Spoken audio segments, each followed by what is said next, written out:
Welcome student. आज आपण halogen derivatives या टॉपिक मधला SN2 रिएक्शन हा पाठ पाहणार आहोत. याच्या अगोदरच्या व्हिडिओमध्ये म्हणजे कालच्या पिरियड मध्ये आपण SN1 रिएक्शन पाहिलं होतं. आता आज आपण SN2 रिएक्शन हे पाहणार आहोत. SN2 म्हणजे 2 म्हणजे बायोमॉलिक्युलर, S म्हणजे सबस्टिट्यूशन आणि N म्हणजे न्यूक्लियोफिलिक किंवा न्यूक्लियोफिलिक सबस्टिट्यूशन बायोमॉलिक्युलर रिएक्शन किंवा biomolecular nucleophilic substitution reaction. बायोमॉलिक्युलर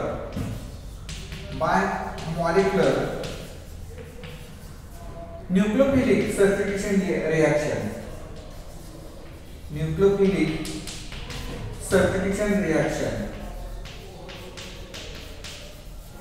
substitution reaction. Biomolecular nucleophilic substitution reaction.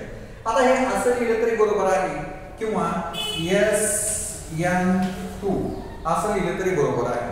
हे स्मॉल n कॅपिटल आहे परंतु लिहिताना हे स्मॉल लिहिलं तरी बरोबर आहे किंवा हे दोन्ही मोठे लिहिले S आणि N आणि वरती डोक्यावरती 2 लिहिलं तरी बरोबर आहे. जसं आपण काल SN1 म्हटलं होतं युनिमॉलिक्युलर न्यूक्लियोफिलिक सबस्टिट्यूशन रिएक्शन, तसंच ही बाय 2 आहे म्हणून biomolecular nucleophilic substitution reaction. Biomolecular nucleophilic substitution reaction. आता या रिएक्शनला बायोमॉलिक्युलर न्यूक्लियोफिलिक सबस्टिट्यूशन रिएक्शन का म्हटलं जातं? तर आपण काल पाहिलं होतं की SN1 रिएक्शन मध्ये the rate of kinetic expression मध्ये rate of reaction is depends on only one reactant or substrate, that is tertiary butyl bromide. Therefore this reaction is termed as unimolecular nucleophilic substitution reaction. त्याला आपण first order reaction असं म्हणतो. First order reaction. आता यामध्ये याला बायोमॉलिक्युलर nucleophilic substitution reaction का म्हटलेलं आहे? आता याची जी रिएक्शन आहे हे पहिल्यांदा आपण रिएक्शन पाहूया. रिएक्शन आता एक्झाम्पल आपण मिथिल ब्रोमाइड, इथं methyl bromide, alkyl bromide like methyl किंवा इथिल घेतलं तरी बरोबर आहे. मिथिल घेतलं किंवा इथिल घेतलं, ब्रोमाइड घेतलं, क्लोराइड घेतलं तरी चालेल. Methyl bromide which on reacts with aqueous KOH or NaOH or nucleophile to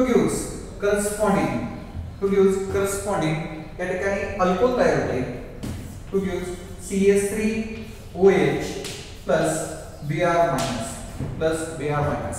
आता ही रिएक्शन लिहित असताना तुम्ही या ठिकाणी जर KOH लिहिलं किंवा NaOH लिहिलं तरी बरोबर आहे.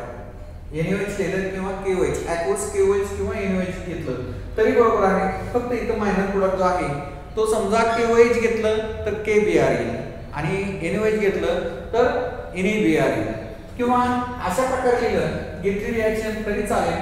याला आपण न्यूक्लियोफाइल म्हणतो. हायड्रोक्साइल आयन याला न्यूक्लियोफाइल म्हणतो. when methyl bromide which on reacts with nucleophile to give corresponding alcohol किंवा when methyl bromide which on reacts with aqueous KOH or NaOH to give corresponding alcohol, methyl alcohol. आता या reaction मध्ये आपण rate पाहिला होता. SN1 reaction मध्ये त्या रिएक्शनचा rate पाहिला होता. कायनेटिक एक्सप्रेशन मध्ये rate is directly proportional to the concentration of substrate and nucleophile. आता इथे सबस्ट्रेट कुठला आहे? सबस्ट्रेट हा मिथिल ब्रोमाइड आहे किंवा रिएक्टंट म्हणूया आपण. सबस्ट्रेट किंवा रिएक्टंटला सबस्ट्रेट म्हणते. सबस्ट्रेट किंवा या ठिकाणी रिएक्टंट किंवा मिथिल ब्रोमाइड म्हणूया आणि न्यूक्लियोफाइल हा OH. म्हणून rate is directly proportional to methyl bromide CH3Br plus nucleophile OH minus. Therefore rate is equal to K into methyl bromide into nucleophile OH. आता इथं जर आपण पाहिलं रिएक्शनचा रेट जो आहे, रेट हा कॉन्सन्ट्रेशन ऑफ सबस्ट्रेट आणि न्यूक्लियोफाइल म्हणजे दोन रिएक्टंट वरती डिपेंड आहे. रेट ऑफ रिएक्शन हा दोन रिएक्टंट म्हणजे मिथिल ब्रोमाइड आणि न्यूक्लियोफाइल या दोन्हीवरती डिपेंड आहे. म्हणून या रिएक्शनला आपण SN2 रिएक्शन असं म्हणतो. SN2 रिएक्शन आणि दोन रिएक्टंट आहेत म्हणून याला डिपेंड असल्यामुळे याला सेकंड ऑर्डर रिएक्शन असं म्हटलं जातं. Second order reaction. SN2 reaction is second order reaction आहे आणि म्हणून त्याला सेकंड ऑर्डर रिएक्शन असं म्हटलं जातं. ठीक आहे. आता इथं कसं असतंय बा, पूर्वीच्या जुन्या सिलेबस मध्ये SN1 रिएक्शन किंवा SN2 रिएक्शन हे अतिशय महत्त्वाचे होते. याचं कारण काय की फायनल परीक्षेला तुम्हाला दोन्हीपैकी एक 100% विचारत होते आणि त्यावेळी 4 मार्काचा क्वेश्चन विचारत होते. परंतु आता सिलेबस चेंज झाल्यापासून हा क्वेश्चन तुम्हाला 2 मार्काला विचारते, 2 मार्काला. आणि यामध्ये जे आवश्यक पॉइंट आहेत मार्किंगसाठी ते म्हणजे रिएक्शन आवश्यक आहे. रिएक्शन आवश्यक आहे. एक्सप्लेन SN2 रिएक्शन अशा प्रकारचा जर क्वेश्चन विचारला किंवा right note on SN2 reaction अशा प्रकारचा जर क्वेश्चन विचारला तर तुम्हाला SN2 म्हणजे काय हे लिहिलं पाहिजे किंवा SN1 असेल तर ते SN1 म्हणजे काय म्हणजे युनिमॉलिक्युलर न्यूक्लियोफिलिक सबस्टिट्यूशन रिएक्शन किंवा SN2 reaction by molecular nucleophilic substitution reaction हे SN2 हे कशाला म्हणते ते लिहिलं पाहिजे. त्यानंतर रिएक्शन लिहिली पाहिजे. या रिएक्शनला अर्धा मार्क असतो, अर्धा मार्क असतो. त्यानंतर हे जे रेट आहे कायनेटिक एक्सप्रेशन हे कायनेटिक एक्सप्रेशनला अर्धा मार्क असतो. कायनेटिक एक्सप्रेशनला अर्धा मार्क असतो. इथं रेट लिहा किंवा फक्त R लिहिलं तरी बरोबर आहे. फक्त R लिहिलं तरी बरोबर आहे किंवा रेट लिहिलं तरी बरोबर आहे. आपल्याकडे प्रत्येक पॉइंटला अर्धा मार्क असतो. असा कुठेही तुम्हाला 2 मार्काचा क्वेश्चन दिसत नाही. तुम्हाला त्या क्वेश्चन दिलेल्या पुढे असतं 2 मार्क, परंतु त्या 2 मार्काची विभागणी करून अर्धा अर्धा अर्धा अशा प्रकारे विभागणी केली जाते. म्हणून इथं पहा ही रिएक्शन जे आहे ते रिएक्शन अर्धा मार्क असतो. कायनेटिक एक्सप्रेशन म्हणजे रेट जे आहे त्याला अर्धा मार्क असतो. नंतर मेकॅनिझम आहे आणि मेकॅनिझम नंतर न्यूक्लियोफाइलची attachment front side back side अशा प्रकारे त्याला आपल्याला मार्क असतात. ठीक आहे. आता इथं रिएक्शन आहे की methyl bromide which on reacts with nucleophile produce methyl alcohol.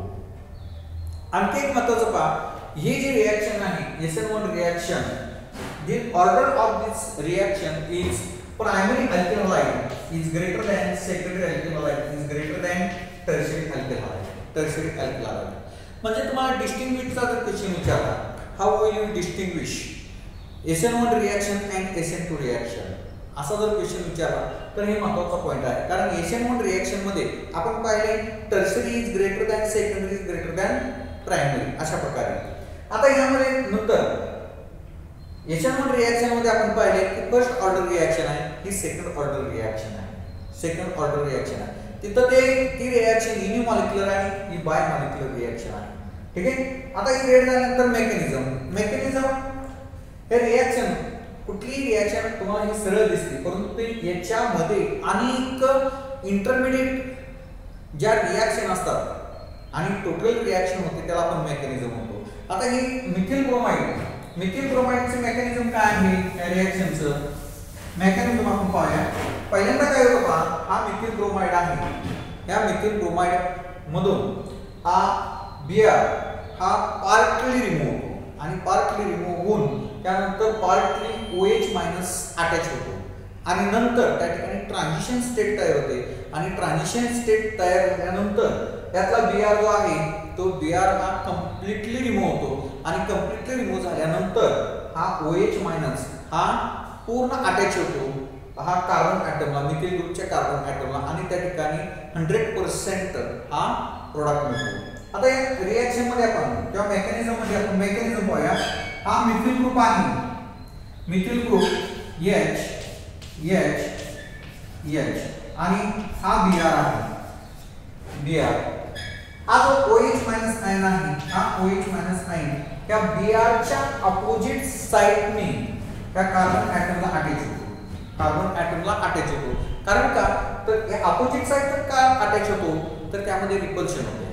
Repulsion दोन्हीही न्यूक्लियोफाइल आहे किंवा negative charge Br negative charge आहे OH निगेटिव्ह चार्ज आहे आणि त्याचं रिपल्शन होते आणि रिपल्शन होते म्हणून त्या ठिकाणी कार्बन Brच्या अपोजिट साइडनी हा न्यूक्लियोफाइल OH मायनस हा कार्बनला अटॅच होतो आणि ज्यावेळी इथे कार्बनला अटॅच होतो त्यावेळी पार्टली हा Br हा रिमूव्ह होतो Br हा रिमूव्ह होतो आणि त्या ठिकाणी ट्रान्झिशन स्टेट तयार होते ट्रान्झिशन स्टेट कशी तयार होते तर यामध्ये हा हायड्रोजन कार्बन हा हायड्रोजन हा partly OH minus ion attach होतो OH मायनस आणि हा पार्टली Br मायनस अटॅच होतो Br मायनस हा तर इथं तुम्ही पॉझिटिव्ह चार्ज दिला तरी चालतो नाही दिला तरी चालतो पॉझिटिव्ह निगेटिव्ह दिला तरी चालतो नाही दिला तरी चालतो हा पार्टली OH बॉन्ड हा कार्बन ॲटमला अटॅच होतो आणि पार्टली Br मायनस हा कार्बन ॲटमला हा रिमूव्ह होतो Br मायनस हा पार्टली रिमूव्ह होतो आणि पार्टली किंवा पार्शली हा OH अटॅच होतो आणि या जी कंडिशन आहे त्याला ट्रान्झिशन स्टेट म्हणतो आपण ट्रान्झिशन स्टेट याला आपण ट्रान्झिशन स्टेट म्हणतो आणि नंतर काय होतं पहा हा ट्रान्झिशन स्टेट नंतर हा Br हा कंप्लीटली रिमूव्ह होतो आणि हा OH हा पूर्ण त्या ठिकाणी अटॅच होतो कार्बन ॲटमला आणि त्या ठिकाणी प्रोडक्ट मिळतो आपल्याला 100% inversion of configuration 100% inversion of configuration आणि Br minus 100% inversion of configuration ठीक आहे मेकॅनिझमला तुम्हाला अर्धा मार्क असतो मेकॅनिझमला अर्धा मार्क असतो आणि इथं बॅक साइड अटॅक हे लिहिण्यासाठी कार्बनच्या म्हणजे Brच्या बॅक साइडनं OH अटॅच होतो हे लिहिण्यासाठी अर्धा मार्क असतो किंवा प्रोडक्ट आहे हा product 100% inversion of configuration 100% inversion of configuration हे लिहिण्यासाठी तुम्हाला त्या ठिकाणी अर्धा मार्क असतो अशा प्रकारे हा SN2 जो रिएक्शन आहे हे SN2 रिएक्शन साधारण 2 मार्काला तुम्हाला फायनल परीक्षेला विचारण्याची शक्यता असते ठीक आहे मग त्या 2 मार्कासाठी रिएक्शन कायनेटिक एक्सप्रेशन म्हणजे रेट ऑफ रिएक्शन त्यानंतर मेकॅनिझम हे मेकॅनिझम आपण पाहिले OH minus ion is attached to carbon back side to Br to gives corresponding transition state and transition state then the reaction fast reaction to gives corresponding methyl alcohol or 100% inversion of configuration product is called 100% inversion of configuration ठीक है this is nothing but the SN2 reaction ठीक है आता काही वेळा तुम्हाला distinguish between SN1 reaction आणि SN2 reaction असा क्वेश्चन विचारला SN1 रिएक्शन आणि SN2 रिएक्शन आता असा जर क्वेश्चन विचारला एक 4-5 पॉइंट तुम्हाला आवश्यक असतील पहा इथं SN1 रिएक्शन SN2 रिएक्शन कुठले पॉइंट यामध्ये SN1 reaction is first order reaction. SN2 reaction is second order reaction. Here reaction unimolecular nucleophilic substitution reaction. SN2 reaction is bimolecular nucleophilic substitution reaction. Bimolecular nucleophilic substitution reaction. आता SN1 reaction ही जी reaction आहे ही 2 step reaction आहे इथं only 1 step reaction आहे SN1 reaction only 1 step reaction then SN1 reaction मध्ये transition state जे आहे किंवा SN1 reaction मध्ये प्रोडक्ट जो फॉर्म होतो तो 50% इन्व्हर्जन ऑफ कॉन्फिगरेशन आणि 50% retention of configuration 50% inversion of configuration आणि 50% रिटेन्शन ऑफ कॉन्फिगरेशन अशा प्रकारचा प्रोडक्ट तयार होतो आता इथे SN2 रिएक्शन मध्ये हा 100% इन्व्हर्जन ऑफ कॉन्ट्रिब्युशन हा प्रोडक्ट मिळतो. 100% इन्व्हर्जन ऑफ कॉन्ट्रिब्युशन हा प्रोडक्ट मिळतो या ठिकाणी. त्यानंतर इथं SN1 रिएक्शन मध्ये कार्बोकॅटायन फॉर्म होतो. कार्बोकॅटायन हा फॉर्म होतो. या ठिकाणी कार्बोकॅटायन हा फॉर्म होत नाही. कार्बोकॅटायन हा फॉर्म होत नाही. त्यानंतर SN1 रिएक्शन मध्ये जो न्यूक्लियोफाइल आहे, न्यूक्लियोफाइलची अटॅचमेंट ही कार्बोकॅटायनला हे बोथ साइड असते, दोन्ही साइड नसतात. फ्रंट साइड आणि बॅक साइड दोन्ही साइडनी त्या OH- आयन किंवा न्यूक्लियोफाइलची अटॅचमेंट असते. तसं SN2 रिएक्शन मध्ये ओनली बॅक साइड अटॅक असतो. न्यूक्लियोफाइलचा अटॅक जो आहे तो बॅक साइड असतो. These are the some distinguish between SN1 reaction and SN2 reaction. ठीक आहे. कुठले पॉइंट झाले यामध्ये? First order reaction, second order reaction, unimolecular reaction, bimolecular reaction, two step reaction, one step reaction. Product is form 50% inversion of conjugation, 50% retention of conjugation, 100% inversion of conjugation, 100% inversion of conjugation. आणि यामध्ये carbocation form होतो. इकडे transition state मध्ये carbocation form होतो, transition state मध्ये carbocation form होत नाही. त्यानंतर न्यूक्लियोफाइलची अटॅचमेंट जे आहे ते बोथ साइड, फ्रंट साइड आणि बॅक साइडने या ठिकाणी SN1 रिएक्शन मध्ये अटॅचमेंट होती आणि SN2 रिएक्शन मध्ये ओनली बॅक साइड अटॅक असतो. न्यूक्लियोफाइलचा अटॅक हा फक्त बॅक साइड अटॅक असतो. ठीक आहे. These are the SN1 distinguish between SN1 reaction and SN2 reaction. ठीक आहे. आता त्यानंतर काही केमिकल रिएक्शन आपण पाहणार आहोत. Elimination reaction, elimination reaction, elimination reaction, elimination reaction. Elimination reaction जर समजा एखाद्या रिएक्टंट मध्ये शेजारच्या कार्बन मधून जर दोन ॲटम रिमूव्ह होऊन त्या ठिकाणी कार्बन डबल बॉन्ड किंवा अल्किन फॉर्म होत असेल तर त्या रिएक्शनला आपण एलिमिनेशन रिएक्शन असं म्हणतो. एलिमिनेशन रिएक्शन जी two atoms they are remove from the adjacent carbon atom. Two atom, hydrogen or any two atoms are removed from the adjacent carbon atom to form a corresponding alkene. Such reaction is termed as elimination reaction. Such reaction is termed as elimination reaction. आता यामध्ये beta elimination reaction, beta elimination reaction for example आपण एक reaction पाहिली पहा. Ethyl हा ethyl group आहे, ethyl bromide, इथं Br दिला. इथिल ब्रोमाइड, इथिल ब्रोमाइड हा अल्फा कार्बन ॲटम आहे, हा बीटा कार्बन ॲटम आहे. ज्या कार्बनला हॅलोजन ॲटम अटॅच झालेला आहे त्या कार्बनला अल्फा कार्बन म्हणायचं आणि त्याच्या शेजारचा बीटा गॅमा डेल्टा अशा प्रकारे, बीटा गॅमा डेल्टा अशा प्रकारे. ठीक आहे. आता यामध्ये याची जर रिएक्शन हे अल्कोहोलिक KOH बरोबर केली, alcoholic KOH to gives, alcoholic KOH to gives. आता इथं काय होता? हा हायड्रोजन आणि इथला OH आणि हा K आणि हा Br हे मायनर प्रोडक्ट तयार होतात आणि हे दोन बॉन्ड रिमूव्ह होतात आणि बॉन्ड रिमूव्ह होऊन इथं कार्बन कार्बन डबल बॉन्ड तयार होतो म्हणजे अल्किन फॉर्म होतो. आणि म्हणून या रिएक्शनला आपण एलिमिनेशन रिएक्शन म्हणतो किंवा बीटा एलिमिनेशन.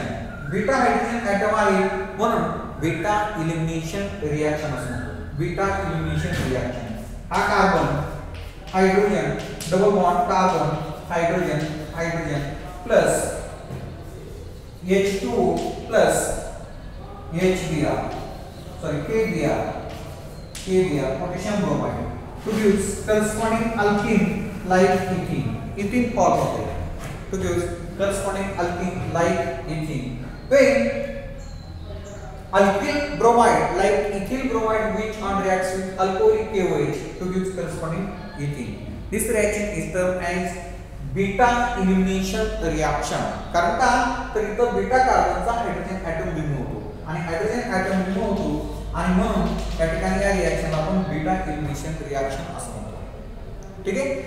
आता आणखी एक यामध्ये आहे पहा, जर समजा एकापेक्षा जास्त बीटा हायड्रोजन ॲटम असतील, एकापेक्षा जास्त बीटा हायड्रोजन ॲटम प्रेझेंट असतील, तर त्या ठिकाणी प्रोडक्ट काय तयार होतो पहा. त्या ठिकाणी प्रोडक्ट काय तयार होतो. आता फॉर एक्झाम्पल हेच रिएक्शन पहा, CH3 CH CH2 C Br H CH3, त्याला आपण 2-ब्रोमोब्युटेन असं म्हणतो. 2-ब्रोमोब्युटेन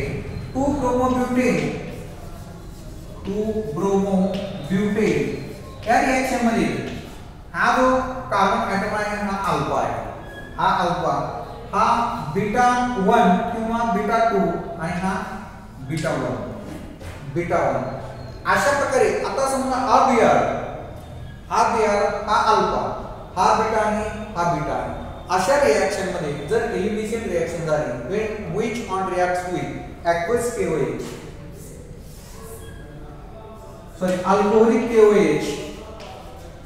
alcoholic KOH to gives two product. यामध्ये दोन प्रोडक्ट मिळतात. दोन प्रोडक्ट मिळत असताना समजा हा Br, आता इथं आपण फोड करतो, इथं 2 हायड्रोजन आणि तिसरा हायड्रोजन, इथं 1 हायड्रोजन आणि हा तिसरा हायड्रोजन. समजा हा Br, हा H आणि हा Br हे दोन रिमूव्ह झाले, तर इथं 2 आणि 3 कार्बनच्या मध्ये डबल बॉन्ड येतो आणि प्रोडक्ट आपल्याला काय म्हणतो, CH3 CH double bond CH CH3 but 2ENE CH3 CH double bond CH bond CH3 but 2ENE. आता समजा हा Br आणि हा हायड्रोजन रिमूव्ह झाला, तर हा जो 1 नंबर कार्बन आहे 1 आणि 2 च्या मध्ये डबल बॉन्ड येईल, 1 आणि 2 च्या मध्ये डबल बॉन्ड येईल आणि प्रोडक्ट जो आहे तो product CH3 CH2 CH double bond CH2 CH double bond CH2.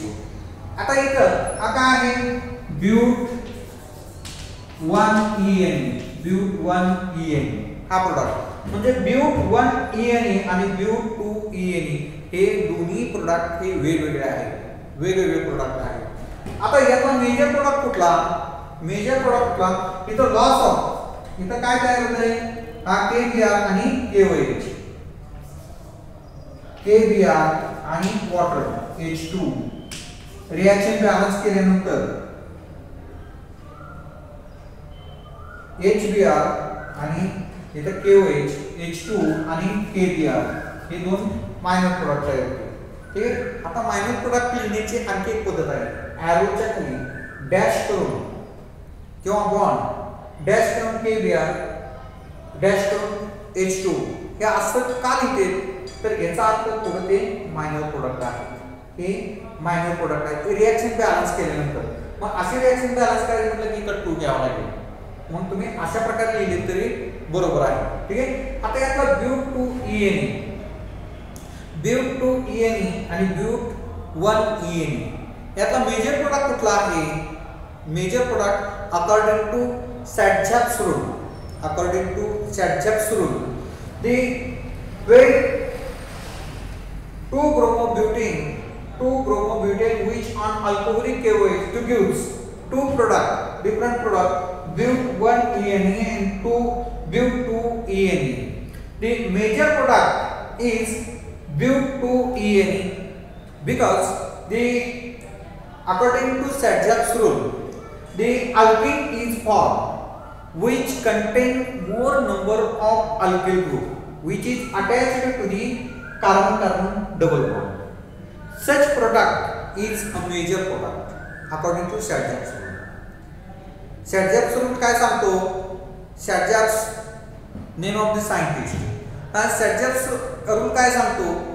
ज्यावेळी अशा प्रकारचे दोन प्रोडक्ट तयार होतात, अल्किनचे दोन प्रोडक्ट तयार होतात, त्यावेळी ज्या कार्बन कार्बन डबल बॉन्डला जास्तीत जास्त अल्किल ग्रुप अटॅच झालेले असतील अशा प्रकारचं अल्किन जे आहे ते मेजर अल्किन आहे.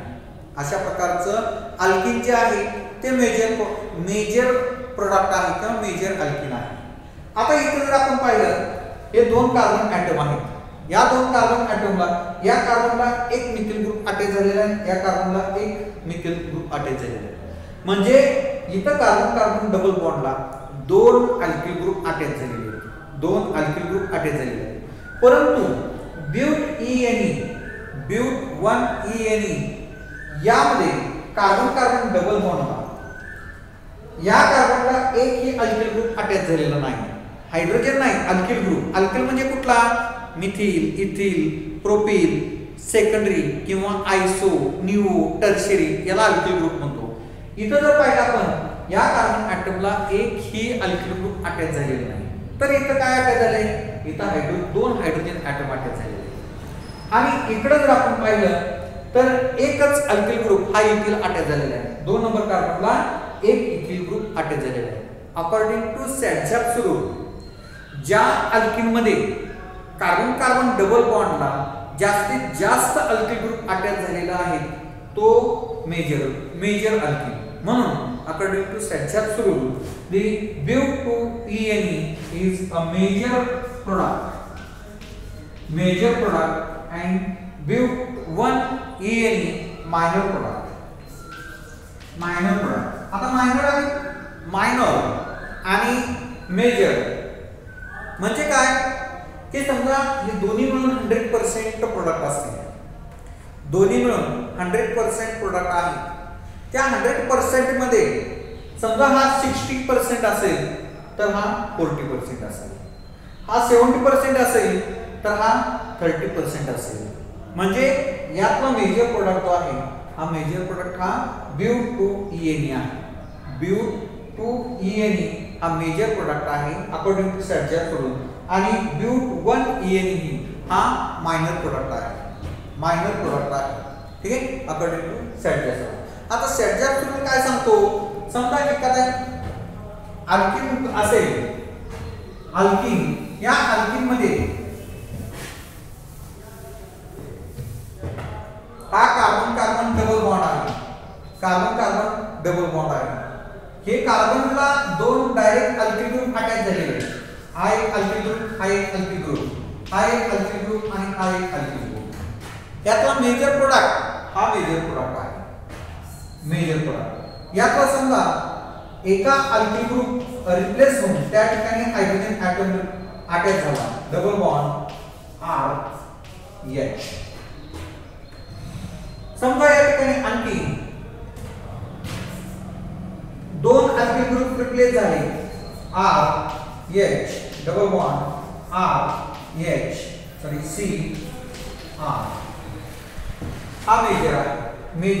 त्याच्यानंतर हा मेजर आहे कारण इथं 3 अल्किल ग्रुप अटॅच झालेले आहेत कार्बन कार्बन डबल बॉन्डला. इथं 2च आहेत आणि याच्यानंतर एकच असेल RH डबल बॉन्ड CH. त्याच्यामध्ये एकच अल्किल ग्रुप अटॅच झालेला आहे. किंवा आणखी यामध्ये मी carbon hydrogen double bond hydrogen. म्हणजे order of reactivity towards this elimination reaction. order of reactivity having major product in elimination reaction according to Sachs rule. This product having more alkyl group is higher than less alkyl group. म्हणजे या ठिकाणी 4 alkyl group पे याचा जो product आहे हा higher किंवा मोर आहे than 3 than 2 than 1 than none. ठीक है, धन्यवाद.